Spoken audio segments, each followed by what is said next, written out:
Como é bom estudar a Bíblia com você. Eu estou feliz. E você? Vamos dar continuidade hoje a 2 Samuel, no capítulo 11. Vamos pedir a direção do Espírito Santo. Ó Deus, obrigado por ter essa pessoa participando comigo nessa meditação. Que o Senhor a abençoe abundantemente. Que o Senhor traga sobre ela as tuas bênçãos, as bênçãos espirituais prometidas, determinadas na tua palavra, para que ela veja a tua grandeza, que ela também, assim como eu estou a fazer, venha compartilhar as bênçãos que o Senhor tem nos dado através da tua palavra. Por isso, meu Deus, eu convido o teu Espírito Santo a estar entre nós e falando conosco através dessa palavra de hoje. Amém. 2 Samuel 11, versículo 1. E aconteceu que, tendo decorrido um ano, no tempo em que os reis saem à guerra, enviou Davi a Joabe, e com ele os seus servos e a todo Israel, e eles destruíram os filhos de Amon e cercaram a Rabá. Porém, Davi ficou em Jerusalém. O comentário diz assim: Davi ficou em Jerusalém. Se era tempo dos reis saírem à guerra, por que Davi permaneceu no palácio? Ao invés de estar no campo de batalha com seus soldados, como sempre fez, é provável que depois de tantas lutas enfrentadas e de tantas vitórias alcançadas, ele tenha se sentido no direito de usufruir de suas conquistas em vez de lutar. A sensação de bem-estar tem se tornado uma armadilha para muitos, pois os tem levado ao comodismo. Após algumas conquistas, alguns têm deixado de exercitar a fé. É como se estivesse deixando de combater o bom combate que a fé exige. Enquanto estivermos na fé, seremos invencíveis. Porém, se nos acomodarmos, estaremos vulneráveis aos ataques e às sugestões do diabo. Bom, para que você entenda, é simplesmente o que o bispo quer dizer é o seguinte, que enquanto nós estivermos tendo um tubarão no nosso aquário, nós vamos ter que estar lutando pela nossa sobrevivência. Então, sempre que há um problema, e Deus permite os problemas para não nos deixar desanimar. Então, nós vamos ver um exemplo do que não deve acontecer conosco, né? Davi, mesmo sendo um homem segundo o coração de Deus, ele falhou.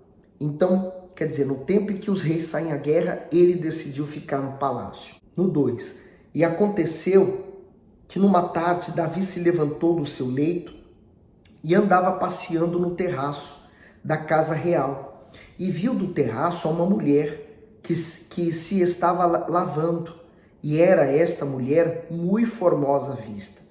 E mandou Davi indagar quem era aquela mulher, e disseram: porventura não é esta Betseba, mulher de Eliã, mulher de Urias, o heteu? Então enviou Davi mensageiros e mandou trazê-la, e ela veio. E ele se deitou com ela, pois já estava purificada da sua imundícia. Então voltou ela para a sua casa. Então quer dizer, ela era uma mulher bela, estava se lavando, estava na sua casa, né? Estava dentro da sua casa. E ele então a viu, né? A viu e a cobiçou. O Senhor Jesus falou que o simples fato de olhar para uma mulher já adulterou com ela. Não é olhar só de eu olhei e adulterei, não. Mas é imaginação, né? Então ele cobiçou, ele quis ela para ele, né? E mesmo quando ele falou, mas quem é ela, né? Falou assim, ela é filha de Eliã, mulher de Urias. Quer dizer, ela tinha um marido. Ela tinha um homem que era responsável pela vida dela. Mas mesmo assim mandou trazê-la. Quer dizer, ele como rei tinha autoridade, então ele exerceu a autoridade de rei para trazer uma mulher casada ao seu leito. E ele tinha tantas mulheres, né? Ele não tinha uma só, ele tinha muitas, mas desejou aquela, né? Aí o comentário diz assim: viu do terraço uma mulher. Quando a pessoa está distraída espiritualmente, ela oferece ao diabo a chance que ele precisa para tentar seduzi-la. Foi exatamente o que aconteceu com Davi. Distraído e ocioso, resolveu dar uma volta pelo terraço do palácio. Ali, ao ver uma mulher comprometida, a desejou. Normalmente o pecado começa pelos olhos. Quando isso acontece, a pessoa sente um desejo incontrolável de possuir aquilo que não tem.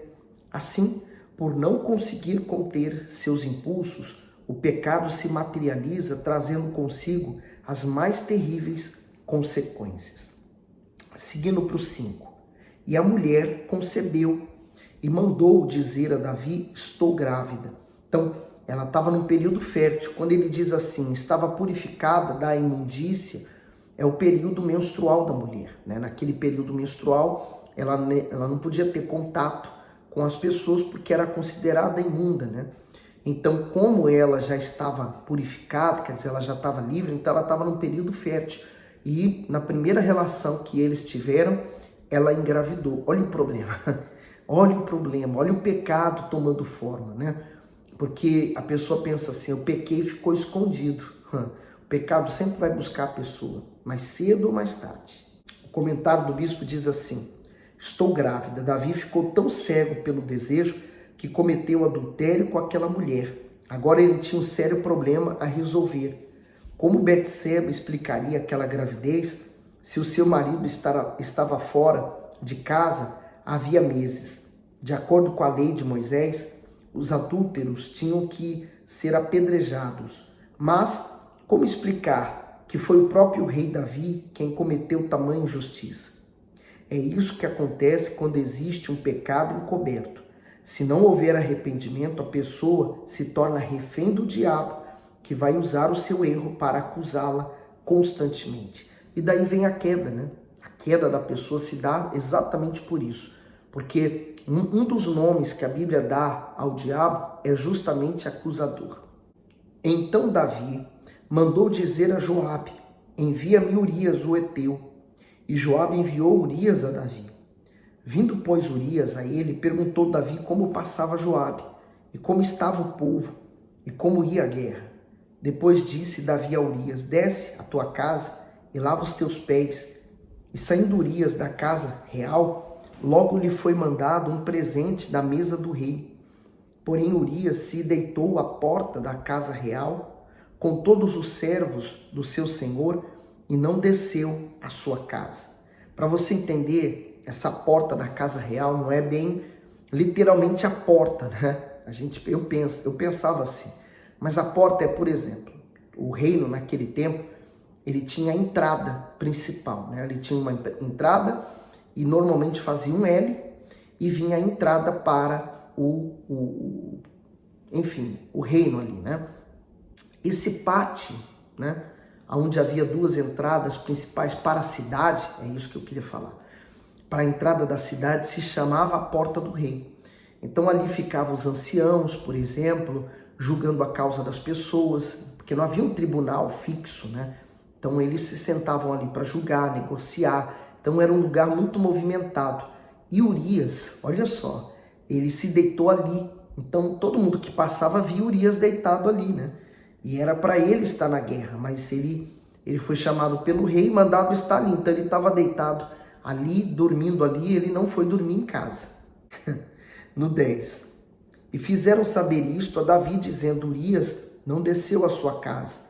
Então disse Davi a Urias: não vens tu de uma jornada? Por que não desceste à tua casa? E disse Urias a Davi: a arca e Israel e Judá ficaram em tendas, e Joabe meu senhor e os servos de meu senhor estão acampados no campo.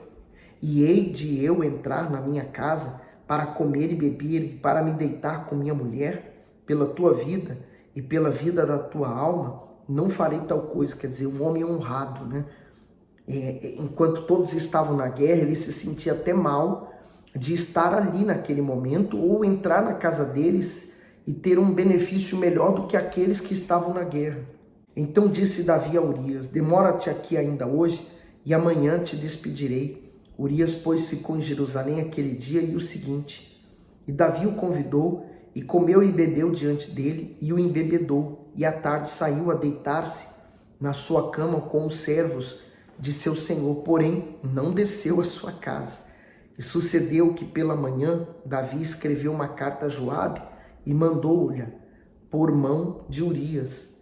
Escreveu na carta dizendo: ponde a Urias na frente da maior força da peleja, e retirai-vos de trás dele, para que seja ferido e morra. O comentário diz assim: Davi tramou contra Urias. O plano do rei era que Urias se deitasse com Betsabá e se relacionasse com ela. Dessa forma, pareceria a todos que o filho que ela estava esperando era dele e não de Davi. No entanto, a estratégia do rei para encobrir o pecado não deu certo, e ele cometeu um pecado maior ainda. Mandou matar Urias, um homem inocente. Isso foi terrível aos olhos de Deus, que não pouparia Davi de dores e sofrimentos que viriam como consequência do que ele fez. Não se pode resolver um erro cometendo outro. O único caminho para ficar livre da culpa do pecado é o arrependimento sincero, seguido de uma confissão a Deus. Então, ele estava tentando resolver um problema, matando Urias e causando outro maior ainda. No 16, aconteceu, pois, que, tendo Joabe observado bem a cidade, pôs a Urias no lugar onde sabia que havia homens valentes. E saindo os homens da cidade e pelejando com Joabe, caíram alguns do povo dos servos de Davi e morreu também Urias, o heteu. O comentário diz: a morte de Urias. É difícil imaginar que Davi, o homem que tinha um coração segundo o de Deus, fosse capaz de cometer tamanha barbárie. No entanto, é isso o que o pecado faz, pois tem a capacidade de cegar o entendimento e arrancar o bom senso das pessoas. Na hora da tentação, temos que recorrer ao Espírito Santo para que nos dê forças a fim de resistirmos ao mal, pois é Ele quem nos ajuda nas nossas fraquezas. Além disso, nunca devemos deixar de vigiar e orar para não cairmos nas ciladas malignas e não pecarmos, pois cedo ou tarde as consequências do pecado aparecerão. Diante disso, será que vale a pena destruir a família e, sobretudo, arriscar a própria salvação por um momento de prazer? Então, eu faço das palavras do bispo a minha, né? O pecado cega a pessoa, né? Ele é prazeroso. Eu lembro que a Bíblia fala que o pecado na boca ele é como o mel, né? Doce, é gostoso, mas depois que ingerido, quer dizer, cometido, ele é como o fel, ele é ruim, né?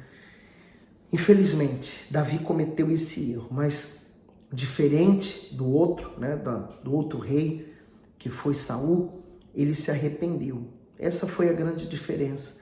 Saul não se arrependeu, Saul não queria perder o trono, Davi não ligava para o trono. Vamos ver. Então enviou Joabe e fez saber a Davi todo o sucesso daquela peleja, e deu ordem ao mensageiro dizendo: acabando tu de contar ao rei todo o sucesso desta peleja, e sucedendo que o rei se encolerize e te diga: por que vos chegaste tão perto da cidade a pelejar? Não sabeis vós que havia de atirar do muro? Quem feriu Abimeleque, filho de Jerubessete, não lançou uma mulher sobre ele do muro, um pedaço de uma mó corredora, de que morreu em Tebes? Por que vos chegaste ao muro? Então dirás: também morreu teu servo Urias, o heteu. E foi o mensageiro e entrou e fez saber a Davi tudo que Joabe o enviara a dizer. E disse o mensageiro a Davi: na verdade, que mais poderosos foram aqueles homens do que nós, e saíram a nós ao campo, porém nós fomos contra eles, até a entrada da porta. Então os flecheiros atiraram contra os teus servos desde o alto do muro, e morreram alguns dos servos do rei, e também morreu teu servo Urias, o heteu. E disse Davi ao mensageiro: assim dirás a Joabe: não te pareça isso mal aos teus olhos, pois a espada tanto consome este como aquele. Esforça a tua peleja contra a cidade, e a derrota esforça-o tu assim. Então quer dizer, ele pensou: estou resolvendo um problema, não olhe isso como mal, e agora vai ficar tudo resolvido e tá ótimo.